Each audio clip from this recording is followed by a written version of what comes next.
مفيش اختلاف ان اسكندريه البلد بتاعت المواهب في مصر، خرج منها كذا ايقونه في كذا مجال: مجال الرقص، مجال الاخراج والتصوير، مجال الراب، مجال المهرجانات، مجال الكوميديا، مجال الغنى، وحتى مجال اليوتيوب. فاسكندريه عندها الابن الضايع، الانيق، اليونيك، كيك، الشاطر.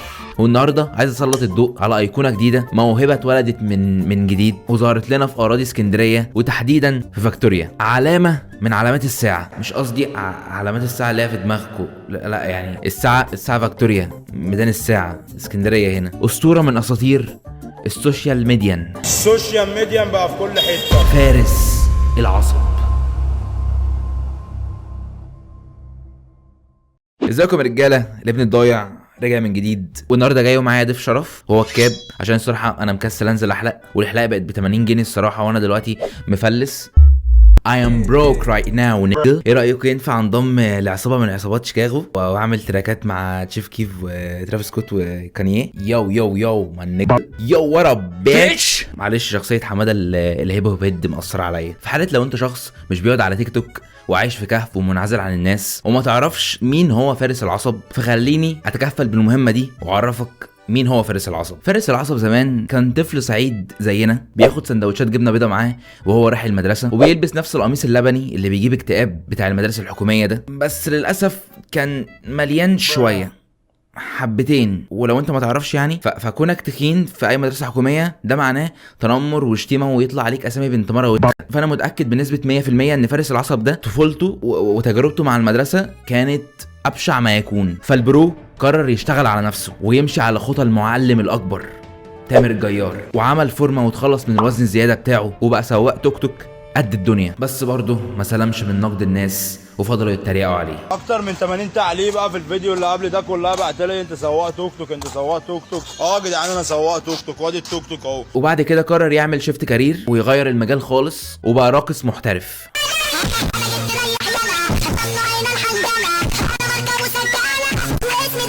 وبرضه فشل عشان دخل معركة ضد السير بلال شكوكو في مين احسن واحد فيهم بيعرف يشكل على المهرجانات، وللاسف اتهزم ضد السير بلال شكوكو. ودي انا كنت شايف انها الصراحه معركه محسومه لصالح بلال شكوكو. مين فينا ممكن يقدر يديها في روحه يا بنات يلا وهيصوا. وبعد كده عمل باترينه اندومي وبرضه الناس فضلت تتريق عليه. ايام ما كنت شغال على التوك توك الناس كانت بتخش تتريق عليا، دلوقتي انا عامل باترينه شاي وقهوه واندومي والناس برضه بتخش تتنمر عليا من جميع انحاء العالم، من دبي، انجلترا، وحتى شارع الترعه. انجلترا، كندا، السعوديه، الكويت، دبي، شارع الترعه. واحلى حاجه عجباني في فارس العصب انه محترم حتى مع الناس اللي بتتريق عليه، وبيرد عليهم بس بكلمه واحده: شكرا يا محترم. جيت لك امبارح وضربتني بالشطه يا اسطى، شكرا يا محترم. انا جيت لك من شويه وعملت معايا واحد وترستني شطه، شكرا يا محترم. اتحداك تقعد على الكتل والميه بتغلي، شكرا يا محترم. Life is too short just say شكرا يا محترم and keep moving on. الحياة بسيطة. من أول نظرة لفارس العصب ممكن تفتكروا نيمار وتبدأ تقول هو إيه اللي حصل لنيمار؟ هي فعلا الكبسة بهدلته خلته كده؟ بس لأ، مش الكبسة هي المتهم معانا هنا. المتهم هنا هو الاندومي وبهارات الشرق الاوسط ومعلقه الشطه الكبيره اللي بيترس بيها الاندومي ونص مرقه الناجي، عشان بس اكون سبيسيفيك. عشان فارس العصب يعتبر ملك الاندومي في مصر. عمل الاندومي بكل الالوان وبكل الاطعمه، وقف زي البطل المغوار قدام كل الناس اللي كانت بتفضل تقول ان الاندومي بيموت، واثبت لهم العكس. عشان الناس كلها مفكره ان الاندومي بتاعنا اندومي مدير، تمام؟ الاندومي التاني اسمه اندومي كوري، مش ده خالص، ده صنع بلدنا، صنع مصر. هذا الشاب كان مدمن على الاندومي واكيد وياه البيبسي كولا، لان البيبسي والاندومي هم اخطر شغلتين. كاره الاندومي كلهم اتحالفوا وكانوا عايزين ينهوا على حياه فارس العصب وياخدوا منه سر وصفة الاندومي بتاعته عشان يدمروها. بس فارس العصب عمره ما يسمح بالكلام ده، فدخل قصادهم معركة دموية وكسبها بعد ما حدف عليهم تعويذة الشطة اللولبية وخلص عليهم كلهم. والحمد لله البرو خرج من المعركة سليم، عيني بس هي اللي اتصابت. المهم ان الاندومي بتاعه مش زي اي اندومي انت ممكن تاكله، لا ده تقريبا بيحط في الاندومي الخضار اللي بيعمله ترياق سحري بيخليك سعيد لو انت مكتئب. فبالنسبه للعيال اللي بتسمع راديو هيد وبتفضل حابسه نفسها في اوضتها بال 24 ساعه، انتوا كل اللي محتاجينه هو اندومي بالخضار من ايد فارس العصب. كل الناس اللي متابعاني وكل الناس اللي عارفاني عارفين ده ايه، ده اندومي خضار، واللي ما اكلوش من عندي هيفضل طول عمره مكتئب ومخنوق ومحتار. عندك سوشيال انكزايتي وبتتخنق من الزحمه وبتحس انك مش مستريح لما بتبقى وسط ناس كتير، تعال عند فارس العصب هيعمل لك اندومي باللحمه هيخليك تبعد عن الزحمه. اهو يا اخواتي واحد اندومي باللحمه هتاكله من هنا وتطلع من الزحمه وهيخلي بقك زي الفحم. عندك انسوميا وارق ومش بتعرف تنام خالص، تعال عند فارس العصب هيعمل لك اندومي بالحمص الشام هيخليك تدوخ وتنام. زي اندومي بحمص الشام اللي هياكله من عندي هيدوخ وينام.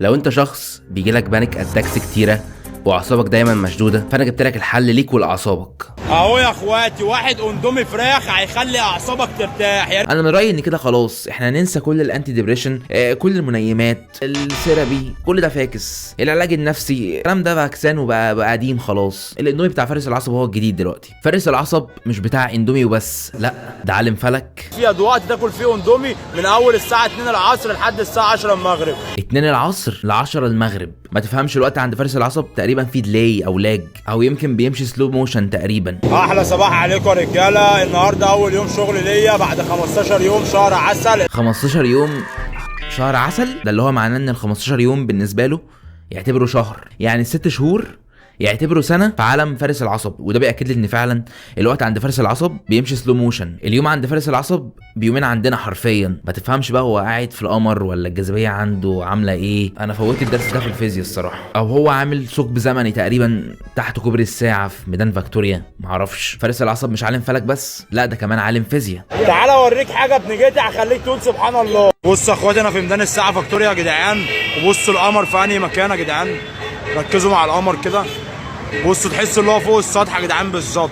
الراجل وهو قاعد كده بيعمل اندومي عمال يكتشف في ظواهر غريبه. دي حاجه مش عاديه. انا متاكد ان نيوتن لو ما كانش اكتشف الجاذبيه فارس العصب اكيد كان هيكتشفها. وهو قاعد كده تحت كوبري الساعه كان هيقع عليه كيس اندومي مليان بهارات من الشرق الاوسط متروس شطه، كان هيخليه يكتشف الجاذبيه بكل سهوله. بس هو نيوتن بقى سبقه، عالم جغرافيا كمان. انجلترا، كندا، السعوديه، الكويت، دبي، شارع الترعه، كل البلاد دي انا بصبح وامسي عليهم من اجل اسكندريه. فارس العصب شايف ان شارع الترعه دي بلد شبه انجلترا، فعشان كده حطها في القايمه معاهم. الفيديو فكرني بايقونه مؤمن الديب. انا بتهاجم من جميع انحاء العالم، من مصر حتى من دمنهور اللي انا فيها. البرو كمان محلل طقس. احنا في شهر 6 يعني في عز الصيف، يعني الناس كلها اللي بتروح البحور وبتروح مارينا وبتروح الساحل كله هيرجع تاني بيوته، لان النهارده الدنيا كانت بترخ في اسكندريه كلها، والشتاء والرعد كان جامد قوي يا جدعان. درجه الحراره النهارده 183. انا بجد اقسم بالله واقف مش مستحمل التيشيرت اللي انا لابسه. درجه الحراره 138 ازاي؟ مش فاهم. هو فارس العصب مثلا عايش في كوكب الزهره عشان تبقى درجه الحراره عنده 183، ولا خرم الاوزون تقريبا فتح فتحه تانية فوق كوبري الساعه، او يمكن الشطه. البرو حرفيا في كل فيديو لازم يترس لك يجي 3 4 معالق شطه. اكيد الحراره في جسمه اتغيرت. تعالى اوريك حاجه هخليك تقول سبحان الله.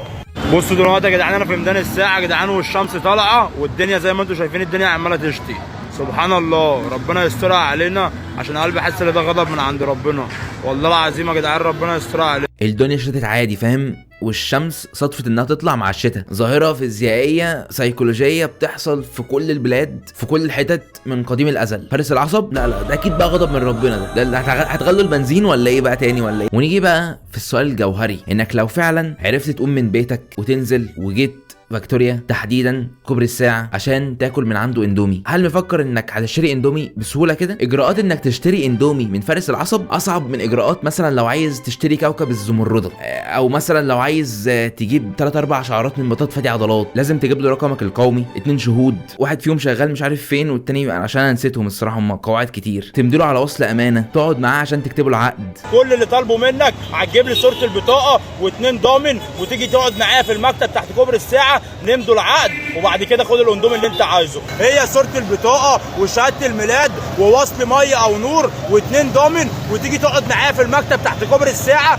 نمضوا العقد، وبعديها خد الاندومي اللي انت عايزه. معلش بقى لو انت شخص شبهنا عادي كده، حابب اقول لك انك مش هتعرف تاكل اندومي من فارس العصب. عشان تاكل اندومي من فارس العصب لازم تبقى من الصفوه، لازم تبقى كده من كريمه المجتمع، تبقى كل يوم بتحضر احتفال الماسونيه مع كبار رجال الاعمال في العالم. فارس العصب بيتميز بانه بيعرف يعمل كذا حاجه في نفس ذات الوقت، اسطوره المالتي تاسكينج. بص يا حبيب قلبي، انا مش شغال اندومي بس، انا شغال اندومي وشاي وقهوه وكوفي ميكس وعناب وينسون. في الوقت اللي انت بتشتغل فيه شغلانه واحده وبتعيط يعني من صعوبتها يا طري، فارس العصب بيشتغل لك شاي وقهوه واندومي وكوفي ميكس وعناب وينسون عايز ايه تاني؟ فارس العصب عشان بيحس بالغلابه فبيحب كل فتره كده يعمل لنا ايه تخفيضات. الحاجه اللي بستغربها ان هو اللي بيطلع كسبان، انت كسبون مش بتكسب حاجه. طب المفروض انها دي اسمها تخفيضات. اخواتي بقى انا عامل عرض على الاندومي، واحد الاندومي انا ببيعه ب 8 جنيه بس لاخواتي ب 10 جنيه. البرو تقريبا مفهوم التخفيض عنده مقلوب بالعكس. انت يا اسطى المفروض تخفض من عليا، مش انت زودت دلوقتي. طب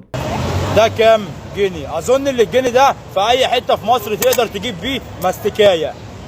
تعال اقول لك بالجنيه ده بقى هتقدر تاخد بيه النهارده من عند فارس العصب واحد اندومي الجامبو ب 13 جنيه. لا فارس العصب عامل عليه عرض وبيضحي بجنيه. طبعا انا مش مصدقه، اكيد مش هيبيعه بجنيه، تقريبا يقصد جنيه دهب او جنيه استرليني اكيد. النهارده في خصم على الاندومي الخضار 90%. خلي بالكم العرض ده اول مره يحصل في الشرق الاوسط يا بشريه. الخصم مش لاي حد، لمتابعين الغاليين عليا. انت عارف يعني ايه 90%؟ يعني واحد الاندومي ب 13 جنيه هتيجي تاخده مني ب 13 جنيه الا ربع. البرو طلع كمان عالم رياضه، يعني انا مش فاهم التخفيض والنسبه دي فارس العصب عملها ازاي في دماغه. انا كل فيديوهات فارس العصب بتشككني في كل حاجه اتعلمتها في حياتي حرفيا. عارفين انتوا بقى التخفيضات بتاعه الجمعه البيضاء والجمعه السوداء ويفضلوا يعملوا تخفيض يوم كامل وحاجات كده ممله؟ فارس العصب عنده التخفيض بيقعد 5 دقايق بس، يا تلحق يا ما تلحقش بقى. بقول لك اقسم بالله العظيم بجنيه. العرض من الساعه 3 لحد الساعه 3 و5 في انتظار كل اخواتي وحبايب قلبي من كل الدول العربيه. واحده من صفات فارس العصب الجميله ان هو شخص امين. كل شويه تقع حاجات من الناس وتتصادف انها بتقع قدام الباترينا بتاعته، زي مثلا محفظه ملازم كانت واقعه من حد تقريبا، مفاتيح، ما تفهمش يعني الحاجات دي بتسيب ميدان الساعه كله وبتيجي تقع قدام الباترينا بتاعت فارس العصب بالذات. او تقريبا هو في بورتال مفتوحه قدام الباترينا بتاعته، اللي هو كل ما حاجه تقع في اي حد في اسكندريه الارض بتشفطها كده وبتتراس من تاني قدام الباترينا بتاعت فارس العصب. وطبعا ده بيحصل بالذات عشان هو اكيد امين مش هيسرقها. انا لسه لاقي ال 200 جنيه دي في ميدان الساعه فاكتوريا قدام الباترينا، بس في علامه مميزه في ظهر ال 200 جنيه. لو صاحبها جه قال لي ايه العلامه دي ياخدها وليا 97% الحلاوه زي ما الشرع بيقول. البرو وهو واقف الف لك شرع جديد. 97% حلاوه دي في شرع مين؟ عايز افهمها. فارس العصب. فارس العصب فوق كل ده فهو بيحاول ينشر رسائل دينيه، بيستخدم الشهرة بتاعته في حاجة ينفع بيها الناس ويهديهم لطريق الحق. عد إلى الله، عد إلى الله ولو أذنبت 1000 مرة. عد إلى الله. كنت ممكن توصل وجهة نظرك بطريقة أوفر وأحسن من دي عصب والله. المشكلة بقى إنه عمل الفيديو ده مرتين، يعني في كوبايتين شاي ولترين مية اتكبوا على الأرض دلوقتي. الأسطورة قرب يخلص على المية اللي في ميدان الساعة فاكتوريا عشان بس يثبت لنا ويوصل لنا الرسالة القيمة بتاعته. أسطورة والله، ما شفتش اكتر من كده تضحيه. هيضحي بالميه ويخلي سكان ميدان الساعه فاكتوريا يعطشوا عشان بس ايه يوصل لنا الرساله القيمه بتاعته. وانا بعمل الفيديو ده وقعت على كنز، لقيت الاكونت القديم للاسطوره على الفيسبوك. وانتوا طبعا عارفين ان اكونتك على فيسبوك القديم اللي انت بتكون غالبا ناس الباسورد بتاعه بيبقى عليه كل فضايحك وكل صورك وانت صغير. انا بقى اكتشفت ان صور فارس العصب بتمثل كل حالاتك الانسانيه اللي البني ادم ممكن يجسدها: العلم، الندم، العصبيه، انه انا مش مطاح عشان البنات ترتاح، الرز العصبي، النزيه، الضمع صعبه، العصب يا عم. اكتر حاجه بتعجبني في فارس العصب انه بينفذ اي حاجه الفانز عنده بيقولها له، اي حاجه حرفيا. الراجل اللي هو مش بيجادل حتى، مش بيقول لهم ايه العبط اللي انتوا بتقولوه ده، عنده كميه لويالتي للفان بيس بتاعته غريبه يخلوه يعمل قهوه بالشطه. انا قبلت التحدي يا ابن جيتي. كمل الفيديو لحد الاخر وهنجيب الكنكه ونحط فيها معلقه شطه من الكبيره، بعد كده معلقتين ونص بن، بعد كده هنملى الكنكه ميه عاديه مش معدنيه. اهو يا اخواتي كوبايه قهوه متروسه شطه، يعمل شاي بالشطه. وبعد كده هنحط معلقه سكر، بعد كده هنحط ربع معلقه شاي، بعد كده هننزل بنص معلقه شطه، بعد كده بقى اخواتي هننزل بالميه السخنه، اديها تقليبه بقى حلوه، وبعد كده ارميها في الزباله بالكوبايه. يترس ميدان الساعه فاكتوريا ذات نفسه بالشطه، كوبايه الميدان، وبعد كده نترسوهم شطه يا جدعان. يجيب زبون غلبان ويترسه بالشطه. بعد كده هنحط الكوبايه، وبعد كده هنحط الزبون، ونترسوهم شطه بنجيت. اللي هو لو قالوا له روح اعمل اندومي وانت بتعمل الاندومي اعمل باك فليب من على كوبري الساعه، اكيد هيروح يعملها وينفذها. وانا الصراحه نفسي في الطلب ده، ويا ريت يا فارس يا عصب لو بتتفرج على الفيديو ده ارجوك اعمله. الحاجه اللي لفتت نظري كمان هي اوضه فارس العصب اللي تحسها عامله زي مختبر جيمي نيوترون من كتر الحاجات الغريبه اللي فيها. حتى الطاقيه اللي هو لابسها تقريبا دي طاقيه متطوره بتخليه يتواصل مع الفضائيين عشان يدوله سر وصفه الاندومي بتاعته. الثلاجه بتاعته دي انا شاكك اصلا انها آلة زمن مش ثلاجه. وبس كده يا جماعه، فيديو النهارده يكون خلص، وركزوا في اللي هقوله. لو الفيديو ده وصل ل 7000 لايك انا هروح لفارس العصب واصور معاه، او عموما لو حتى لو ما وصلش يعني انا هروح لفارس العصب ايا كان. انا بجد عايز اقابل الراجل ده. وبس كده يا جماعه، لو الفيديو عجبكم يا ريت تعملوا لايك وسبسكرايب واعملوا لي فولو على الانستجرام، واشوفكم في الفيديو الجاي. سلام.